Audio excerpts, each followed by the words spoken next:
We'll be right back. Breaking with Convention, War, Peace, and the Presidency. I'm Amy Goodman. Join Democracy Now! For our expanded 2-hour daily coverage from the Republican and Democratic National Conventions. For 2 weeks, from Tampa to Charlotte, Democracy Now! Will report from the streets to the corporate suites to the convention floor, bringing you the voices of people from the top to the bottom, inside and out. That's Democracy Now! Breaking with Convention. The expanded Democracy Now! From 8 to 10 a.m. Tuesday through Friday. This is Ricky Dean Sinatra. And this is Dewey Mantini. Of Ricky Dean Sinatra and the Wrong Way Baptists, telling you to check out Signal to Noise at KKFI 90.1. And that's Sunday at 8 to 10 p.m. every week, playing something new each day. Insanity is doing the same thing over and over again and like it is.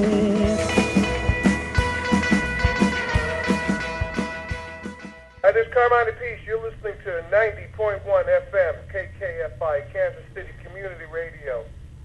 Stay tuned to this station. Keep on rocking. Keep on rocking, I think he meant to say. Keep on rocking. Carmen got cut off there. Who's over on the phone, by the way? Please call back. We're going to do a little short talk break here, but then we'll play music and you can call us and talk to us. Maybe somebody that's got the secret of the lost Mudhead tapes. Hopefully. Wouldn't that be cool? Yes. Oh, talking with Chris Snipes about Mudhead and Motley and various other things. What was I wasn't able to. I was kind of missing in action during that whole era.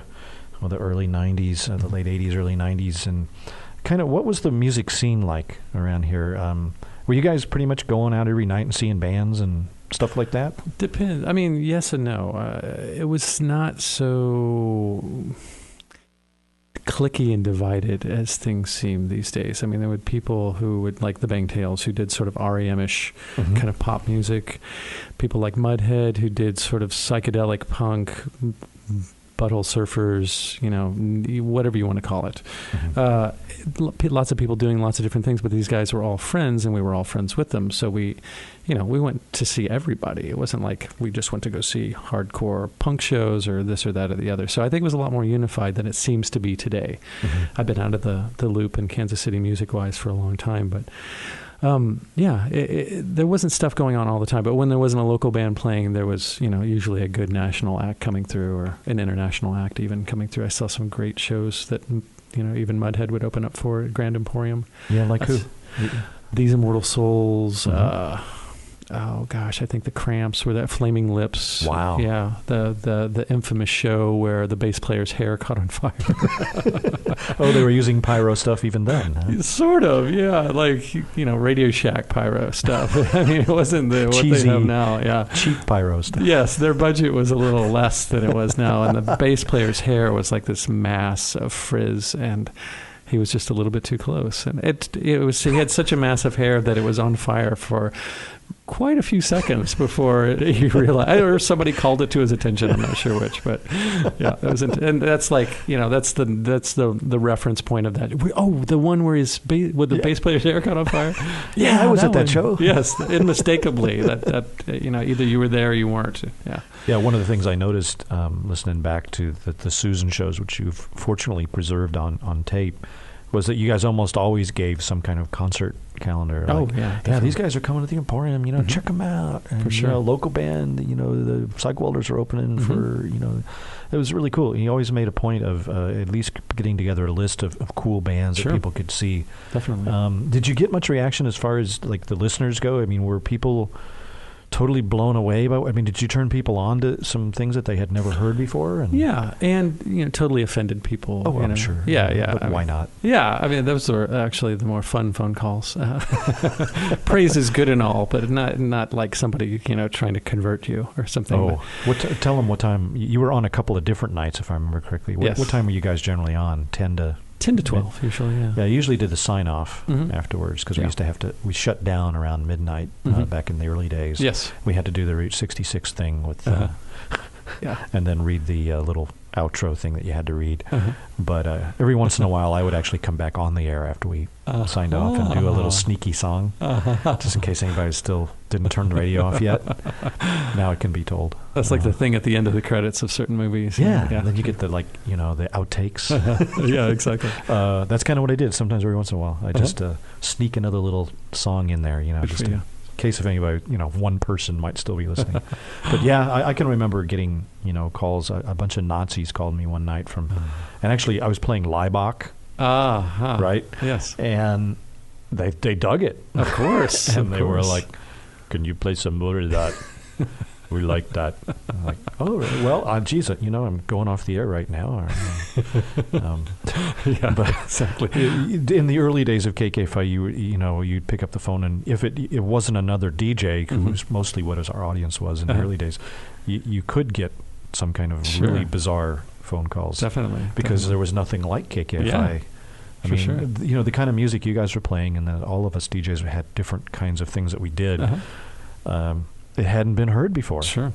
I mean, there wasn't anybody playing any hardcore stuff. You didn't hear like Test Department or Coil or nobody played The Cure until like Plant in My Kitchen started playing their first. It was kind of cool because now there's like all these commercial alternative stations floating around, but back then it was like uncharted territory. Exactly. You had to stake that stuff out. You had to go to obscure record stores and shuffle through bins and go to Rock Therapy and Recycled Sounds and Enormous Horsepower. And she, talking again about Ann Winter, who I can remember in the early days, I would go in once a week, and she would have, and maybe you guys did this too, she would have like 4 or 5 records set aside for me. It's like, Barry, check these out, exactly. and to take them with you, bring them back, but and I would bring them in and play them and stuff, and and you guys may have done that as well. Sure. She wouldn't let me take them, but oh, really? I must have been kind of privileged or something. I guess so. Maybe she figured if she gave them to Motley, she might never see them again. I don't know. But that's one of the folks that's in this movie, by the way, that Chris has made. And it's nice to see Ann Winter again. You filmed her before she passed away. And I think a couple of people have since passed on since you filmed them. But Jennifer Field, who's a friend of mine, who used to also be a KKFI DJ, she did a show called The Lunchbox here on Fridays at noon, if I remember correctly. But it's kind of nice that you not only have documented Motley in this film, but a lot of the other folks that were around in that era, and they're still here, doing great work, and still maybe some still in bands, some not. To get to actually, I knew the names of a lot of these folks, but I'd never seen them or met them. So it was kind of cool to see, like Archer Pruitt, who I'd known about, and some other folks that. Oh, that's what they're like. Okay, I hadn't seen them before. I'm glad. So, a labor of love for sure. Let's jump into another song, because I want to play another little Motley soundbite. Okay, cool. I want to play. I think it's the second single, which is "666 Children." Kind of a nice Stepford child or wife song or something. Yes, definitely. Do you know anything about this song that you want to tell us before we play it? I know it's like the second single, isn't it? Or is it the B-side of the first one? I think it's the B-side of the first one, the jumbo sound of Mudhead. I don't remember any particular anecdotes to this song in particular. But the lyrics kind of, if you can understand them, kind of speak for themselves. How certain parents think that, pernicious influences are going to take their kids away from them or something like that, when really they're probably doing more harm to their children than any of these things. By repressing them. Yeah, exactly. All right, let's listen to this first, and then we'll jump into the second, or the first Mudhead B-side. We here at Susan, we believe that the more people that you have around you, oftentimes the lonelier you are. So, give us a call. It's like a big lighthouse, isn't it? With the bulb burned out. You're trying to burn the way for others. 1,000 points of light. And you end up being the only one lighting the way. 1,000 shafts of darkness. 1,000 prodding, hard, sweaty shafts of darkness. Going into the cracks of the unknown. Gloom. So give a call. The Susan Lonely Hearts Club hotline. 931 KKFI. There's our first sad soul.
You know, my grandma used to say, people, can't live with them? Shoot them! A message from the United States Bureau of Population Control and Contempt for Ignorance Ministries. And that's the truth, Ruth. Let's got some goddamn sausage.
Tenderloin.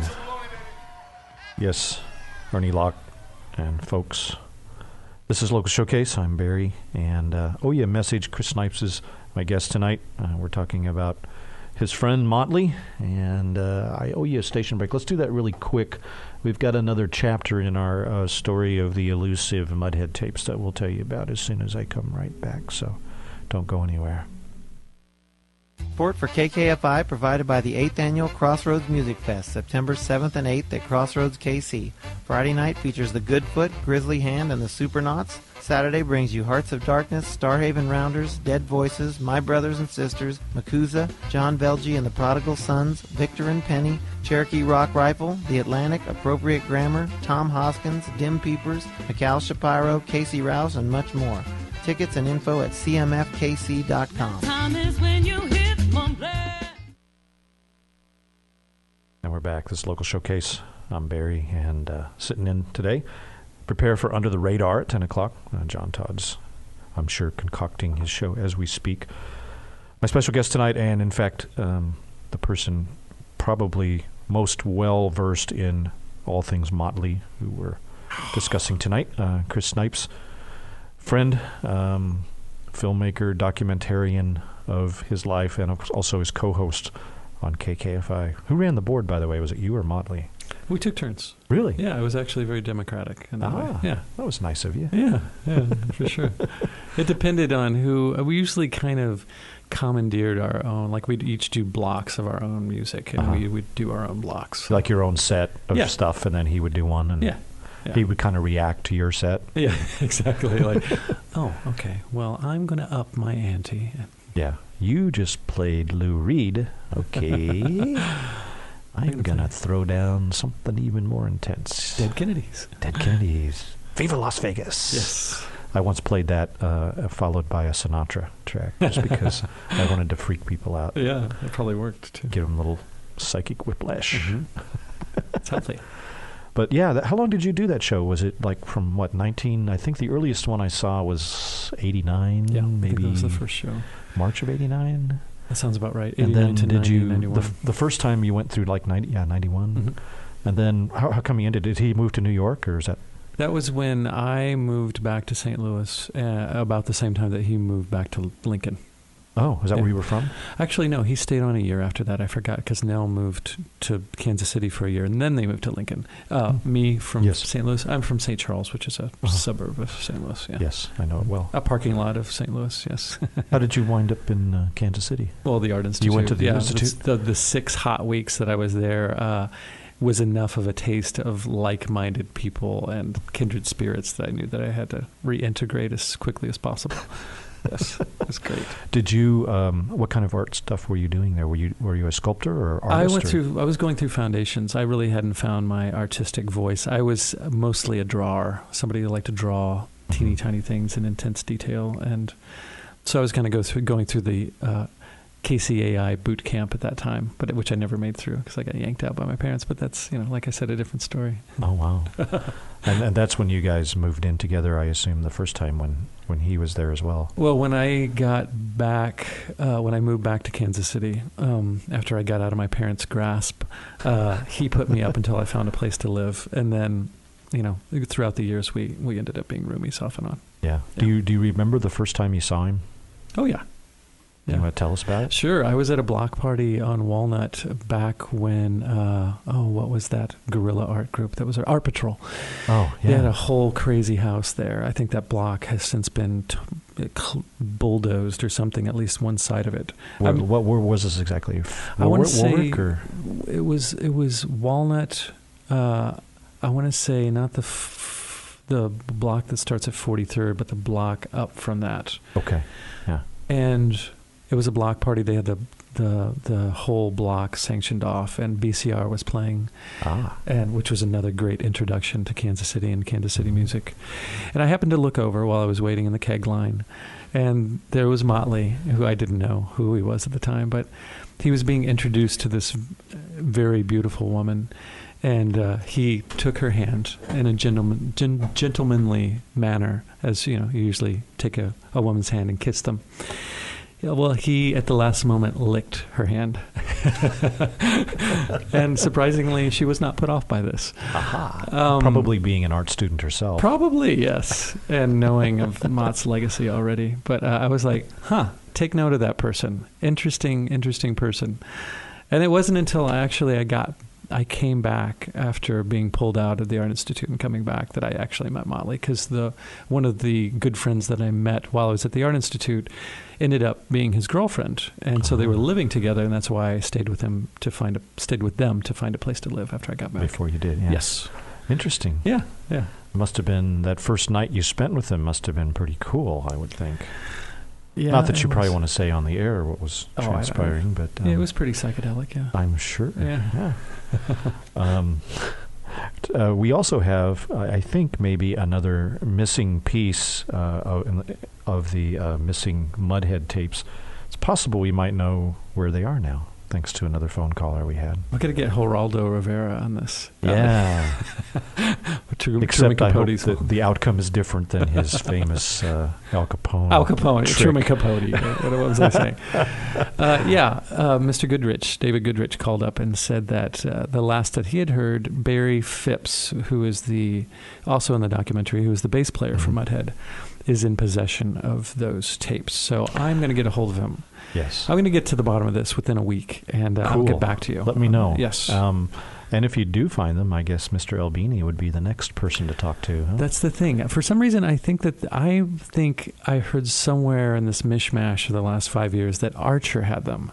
And getting Archer to extricate himself out of his insanely busy schedule to do something like that. So somebody needs to get them, if they are in Archer's possession, get them from him maybe, and then get them to Steve Albini. Yeah, and Yes. if Barry's got them, then he can maybe do it. Yeah. Oh, that would be cool. And Yeah. so maybe they would come out at some point. Yeah, that'd be and I great. would think Steve would maybe do them for free after I all would these think years. so, since- yeah. That would be nice. Yes. And then we can have like a CD release party or Yeah, something. yeah. Or I would CD, DVD. Maybe like they could both be released You together could by bundle them Criterion. together. Yeah. Oh, yeah, there you go. Go to the movie, buy the CD. Exactly. Yeah, I think we got some marketing Yeah, strategy going on. definitely. Here. This is cool. We need an agent. Do you have any? I know it's the film has been shown at Screenland here in KC and at Liberty Hall, which unfortunately I was out of town and couldn't go to, but I have subsequently seen it thanks to you. Do you intend to show it elsewhere, or is there anything in the works as far as that goes? Yeah, finances are kind of at a standstill right now. So you had Kickstarter originally. Yes. So I definitely plan to enter it in some film festivals, especially the one that you told me about, the Kansas one. Yes. Enter it in some film festivals and eventually sell/rent it, which Amazon has this thing called Create Space. So I'm going to put it on there, and you could download it, watch it, order a DVD of it, whatever you want to do. But I thought in the meantime, until all that stuff happens, while things are kind of treading water, I would let people watch it for free on YouTube. So that's why it's on YouTube at the moment. Okay. Yeah. And you can search it if you know how to search things on YouTube. You just go to the little search box and type in my friend Motley and MOTT-LY, and you can sit back tonight if you want to. If you're interested in hearing all this stuff that you've been hearing tonight, you want to follow up on it and see what it's all about. That's where you can go and sit back and watch it and enjoy it, because it's, like I said at the beginning of the show, you don't have to know him to enjoy the film because it's so well put together. It's chronological. There's so many great interviews and so many great Kansas City people in that film. And in addition to his parents, who are very cool as well. I'm sure you've met them. Oh, yeah. Yeah, we're still, we're still friends contact. before, we're friends now, yes. Yeah, and, living and growing up like he did in Nebraska, his life could have been a lot different had his parents been, structured differently. Yes, for philosophically speaking. For sure. The fact that they, from the beginning, made it their mission to make sure that he was nurtured and could do what he felt like he needed to do is a blessing for him. Because his life was hard enough. Sure. It could have gone really repressive. For sure. And they had all these quote unquote special programs as he was growing up in schools, which ended up being more of a hindrance than anything else. She wanted him to be able to, just be with everybody else, and not because he had a bum leg to have to be in a trailer with people that didn't have people that didn't have anything in common with each other, not just him but each other. So once he finally was able to get to a place where there wasn't those sort of categorizations, he was kind of able to shine in his own light. And yeah, he said, I remember in the film, his high school and grade school years were not exactly wonderful. No. A lot of kids, of course, even at that age, they're even more prone to pick on people who are different. Sure.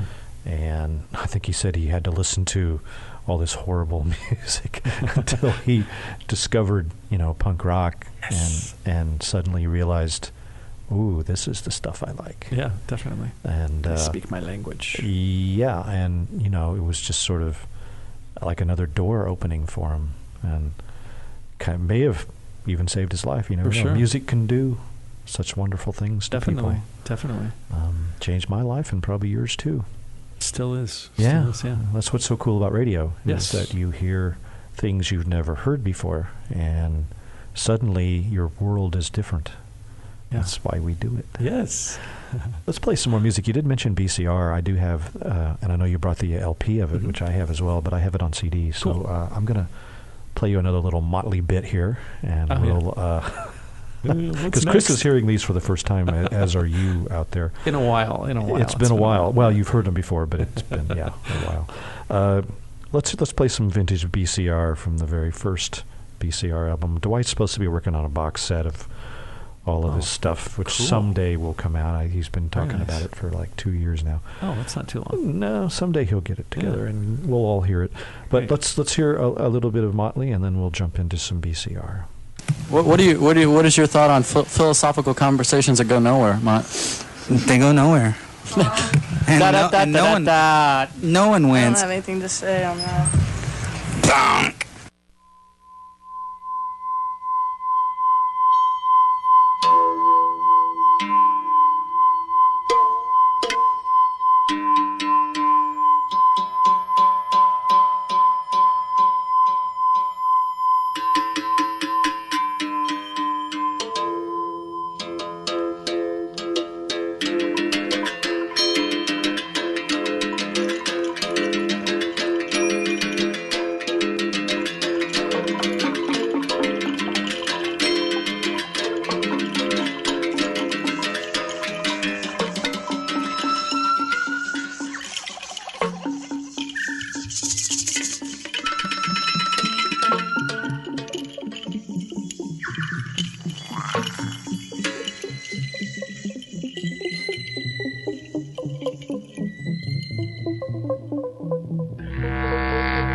we're back. That was a BCR, of course, from Which Earth Are We On? And you're at the local showcase. We got about another little less than a half hour to go. I'm Barry. Chris Snipes is here, documentarian or documentician. I don't know. What is the word? I think documentary it's filmmaker. Sure, that'll work. Of our friend Motley. And so we're talking and listening to all things Motley tonight. He left us in 2007, not that long ago. Yeah. He didn't get around much toward the end, unfortunately, it seems. Do we know, I think I asked you this off the air, but I'll ask you on the air. Do you know what happened to all of his stuff after he died? Did it get dispersed? It got dispersed. I think his brother and his mother took some of it, some of the real personal stuff. And a lot of his art, I think, got auctioned off for the KC Academy, which I don't know a whole lot about, but I hear a lot of good things about it. It's like What is it? I think it's sort of like an alternative sort of high school. Please feel free to correct if anybody knows, call us. Yeah, please, because I hear nothing but positive things about it. But I guess he used to go there and speak, and people are big fans of him there. So they started donating a lot of money in his name to that KC Academy. So. Yeah, and you mentioned, and in case people have missed the first hour, there are places in Kansas City, and of course tomorrow is First Friday, where some of his artworks either can be viewed or the people there have them. And why don't you tell them again what galleries you know of that have his stuff still? Slap and Tickle, which I believe is on 18th Street, and which is right near Grinders, which I'm sure a lot of people know where that's at. And the Late Show Gallery, the infamous Tom Dethridge's gallery. Who's in the film quite a lot. Yes. Oh, I love Tom. 16th and Cherry, I think, are the corners that that gallery is on. Ask anybody down in the Crossroads and they'll be able to tell you where it's at. But I would think Tom has quite a number of his things. Yeah. He seems like he was a very close friend of his, judging from the film. Yeah, he was basically his second mother. Yeah, he was a very good caretaker of him and kind of kept an eye on him when some of us couldn't. So, yeah, he's an important part in Mott's life. Yeah, so if you see Tom, tell him you heard this show and say, and knowing him, I don't know him, but you do, and probably he'd take you in the back room and show you all kinds of cool Motley items. Definitely. That's kind of cool, and I'm glad that some of his stuff is still here because I didn't know. I mean, maybe you said in the film, and maybe it didn't come up, and it wasn't important, to really say in the film what happened to it. But I always worry about that kind of stuff when somebody does such lovely artworks that he did. You want to make sure that they don't wind up in a dumpster. Yeah, definitely somewhere. Now there were too many admirers of Mott's stuff to let that. Yeah, if anybody, there were people scrambling to get it. It would never make it to a dumpster. Yeah. Do you wonder that maybe in like 50 years, his stuff will become super, super valuable? And I have no idea. A Motley original would fetch like $50,000 on the art market. I don't know if the world is still around and we have any brains left at all. I would say yes. I mean, that should be 50 years from now. Yeah, I mean, like Van Gogh. I think he sold one painting in his life. Yeah, exactly. When he was alive, and then he dies, and everybody discovers all these wonderful things. Exactly. And I wonder if of course, we won't probably be around, but you wonder sometimes if maybe that's what'll happen. We'll because see. There's only so many, for one thing, so there's not like a huge glut. Yeah. And the stuff is all interesting and different, and who would not be interested in it? Yeah, it exactly. is. I mean, it's not your, sunshine daydream kind of paintings, but they're fascinating to see. And I'm not talking. He didn't do. I'm sure he did some paintings, but his constructions, I guess I would call them assemblages, whatever that's called, of animal bones and keys and found objects and dolls.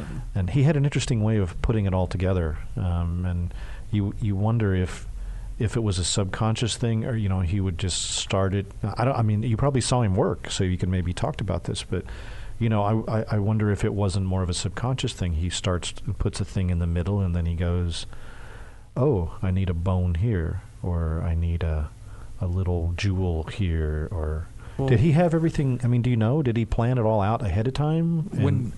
When I was around him at the time, when we would pull our all-night art fests where we just stay up and do stuff in the same room together, and Stuff meaning art. Right. That's the stuff we're going to talk about, at least. Yeah.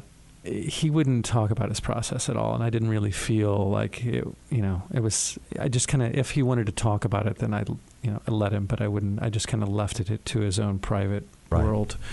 But going through some of his stuff after his death, like especially the boxes and boxes of stuff that his brother has in Lincoln, he had notebooks filled with plans for his pieces. Wow. Yeah, and words and paragraphs describing different parts of them, and so I think that they were very planned out, which seems very Motley. He doesn't do a whole. He never came off to me as doing things unintentionally. Everything was very purposeful, or on the spur of the moment. Yeah. Yeah, he wasn't very spontaneous. I mean, he couldn't be really spontaneous just because of his condition. Right. So I think, that kind of bled over into other, no pun intended, other areas of his life. Yeah. Yeah, and of course he had this huge stockpile of materials, so he probably knew what he had to draw from. Yeah. It was like, okay, I need to take one from this pile and one from this, and let's figure it out and write it out. Yeah. That's cool. Yeah. Does his poetry survive? Are there notebooks of There is. poems? I don't know. I know his mother, he made a lot of little handmade books for his mother of handwritten poetry that he made for her and would give her at Christmas time and stuff like that. But I don't know widespread if there's a lot of it out there. Even when he was putting out zines, most of his writings that he would put in there were just either sort of comics or essays or just sort of prose. But yeah, not a whole lot of his poetry proper, which I think is kind of a shame because he was a fantastic writer. He had a lot of time to think about words and the weight that those words held. And I think words were really important to him, although he was often not a very pedantic individual. He didn't waste words very much, Talk about the zines a little bit, because I'd kind of forgotten about that. There are, at the Marsound Archives, which is at the UMKC Library down at UMKC down there on Rock Hill, there is apparently a collection of, I don't know if you'd call them fanzines, they're more like little art zines, I suppose, that I don't know how many he did, half a dozen maybe? More? Yeah, he did a lot of, I think, tiny issues of his first zine called Clubfoot, which was basically just art. It wasn't a whole lot of, if any, text whatsoever, just images. And then he did something which is kind of a combination of a scene zine and an art zine called Corn Rage, which, it's in Nebraska and corn, Don't need to go into that. And rage, yes, which he had plenty of. More at institutions, not at individuals. Right. Yeah. And that was a kind of a combination of that and also some of his rants, some of his essays. Lots of different people contributed to it, including me and several other people in the documentary. And there was a lot of art in there, too. A lot of mishmash of everything. Reviews, show reviews, CD or album reviews. Yeah. Were they available for sale at the time, or was there only one? There was only one. I mean, were they duplicated? Yes. Oh, yeah. Yeah, definitely. Okay. Yeah. And he would sell them at shows, sell them at Mudhead shows. He did a lot of, I think he may have advertised in some punk scenes, Flipside and stuff like that, where people could mail order them. I think he got... Recycled Sounds, I remember, used to sell locally done zines. Yes. Of course, I don't remember seeing his, but I didn't know him hardly at that time. But they probably, I'm sure Annie would have sold them. Most definitely. But someone has collected them, and I can't remember who it was in the film. Patrick Sumner. So there is like a complete collection at the Marsound Archives, and I assume they're available to the public. I don't know. I'm pretty sure. I don't know why they would not be. Yeah. Well, I mean, if it was just limited to students, I think that would be kind of a shame. But I think anybody can go in there and pull them out and read them. Or actually, not read them. Well, you could read them because there is writing in them. Sure. Yeah, look at them. Yeah. I may do that myself because I'm down there every once in a while. Let's play another Mudhead track, and I'll let you play. I'll let you pick. You might want to see the CD. Yeah. Why don't you pick one, and I'll do another little Motley soundbite, because I want to get them all in, and I'm running out of them. I like every song on the single. I don't think that you played Charlie's Golden Ticket I yet. have not. So that's track number 3? Yes. Let's do that, and we'll hear Motley again before we play this. So here we go. This is the second single that he did, right? No, this is the first and only single that Mudhead did. They did have a 7-inch included on a box set. aforementioned box set. I think that you talked about it earlier. Yes. Oh, okay. And this was from that. Yes. All right, here we go. Ben, perky little Ben. Oh, he's so With the He should be on nifty a hat. on a tightrope, with his ripe pope in his handy mask. yeah. Gee. Is it too true for you? Howdy, Am I being friends. too honest? Can You're you not bear to listening- look me in the eye? Tell them how you think. You're listening to Susan. And what's our sponsor this evening? Minifins. Da da da da da da da.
Go. Remember, White Wing, real men don't use corn. And you know what else?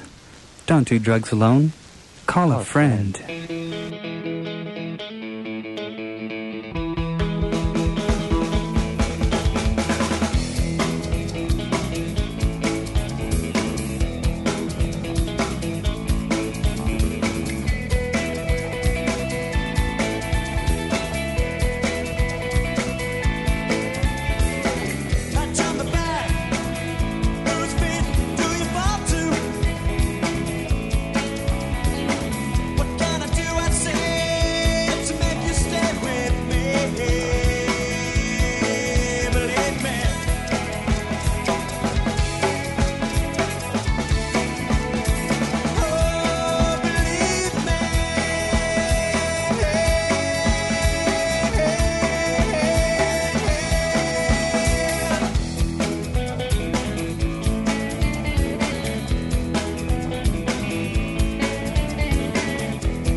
Yeah, we did a little segueing there.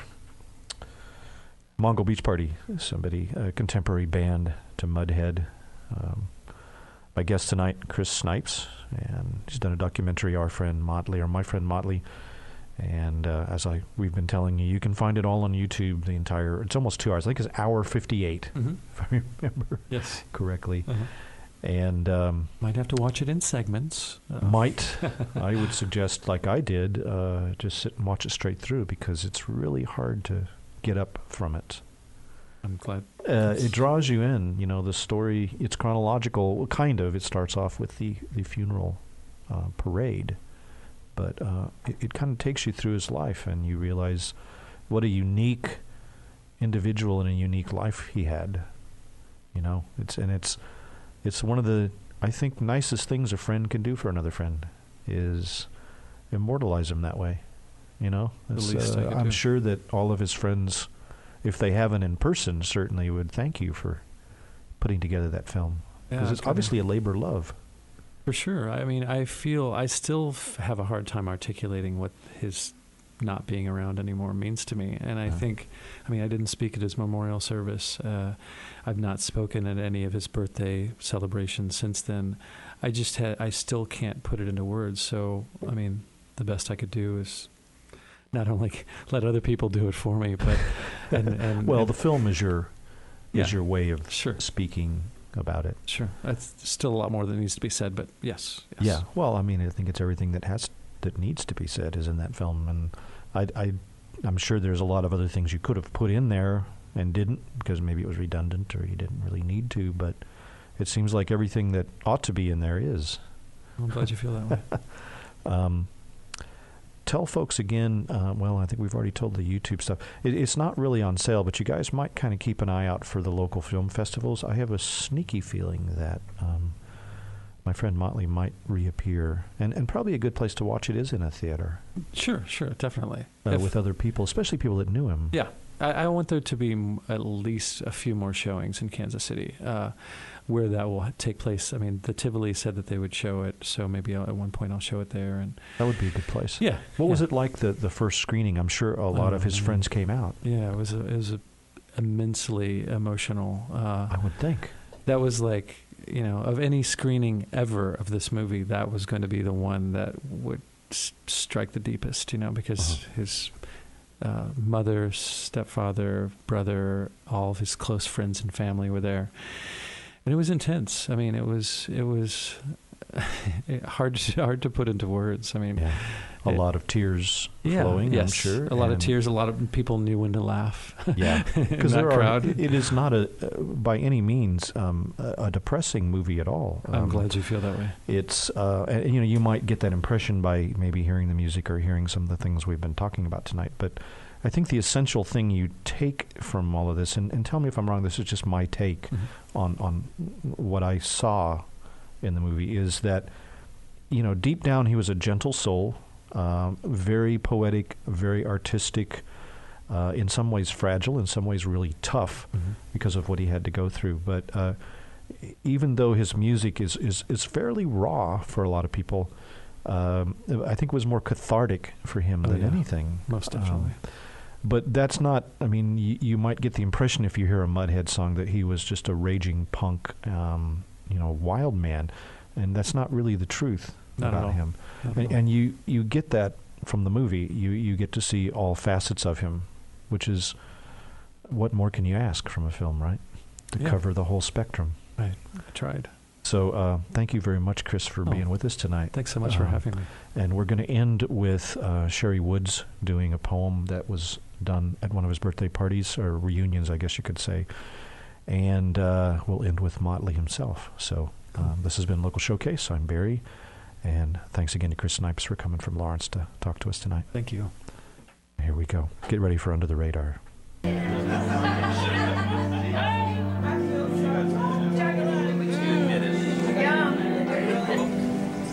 So it was 1989, I'd say, and I was walking down 43rd Street to the C&O, the corner grocery, to buy some things. Some almonds, on a notion that I needed some more lotion, not Champa or Tom's of Maine. The item's irrelevant, really. But still, I was walking there, and still I was buying some such thing, and I was checking out the scene as I walked. And I noticed a graffiti that was painted, now faded, looked like chalk, legible but vague, that said, Motley has one leg. So often I had seen this script on my brain, it was ingrained a senseless blip, haphazardly printed scrawl on a brick wall. But that was then, a decade must have passed. The details I will not relate, but it's probably 1998. And I was introduced at a gathering to a friend's friend, male, light brown hair, embracing grin. And then I was told that his name was Motley, and a wrinkle in time caught me, and I was slung back in space, and my mind raced to the brick wall, to the haphazardly printed scrawl, to the paint now faded to chalk, to the script legible but vague that said, Motley has one leg. Yes, being so very clever, I had put one and one together. I was pleased at the way things sometimes align. I had met this guy and solved this riddle that had plagued me all this time. Over the next few years, I would see him here and there. At the brick, perhaps, where I would quit my higher stool to take a lower seat so that our voices might more easily meet. He in his do-rag and wheeled chair. After goodbye, he would roll away to somewhere, the doll bear attached there to the back of his chair, screaming, "Take me with you," or "Come away with me." It was never clear, but we'd meet again and share a beer, or so I conjectured. But then a phone call came, and in her voice I immediately suspected the tragic message that did indeed ensue, and once again my mind's eye flew to the brick wall, to the haphazardly printed scrawl, to the script, now to the paint now faded to chalk, to the script legible but vague that said, "Motley has one leg." 20 years had passed. It was 2009. At Motley's tribute, I offered mine. To all of those who knew him better, there was nothing more that I could tell. I only hope that we were half as kind and remembered half as well. We here at Susan on KKFI, we believe in everything. You cannot have black without white. You cannot have night without day. You cannot have good without bad. You must accept everything that comes with life, because if you don't, you're living in a cave. If you don't accept the good with the bad, you're fooling yourself. You learn and you accept everything that comes into your life and to everyone's life in this world, and you deal with that. Now, look around you. What do you see? Make up your own mind. There is no good and there is no bad. There just is. And that is Susan. We're not laying anything on you, or promoting or condoning. If you listen to the entire show, you get life, all of it, 360 degrees, and that's all there is. Thank you, everybody, very, very much for listening with open hearts and open minds. Everybody. Open souls. Everybody.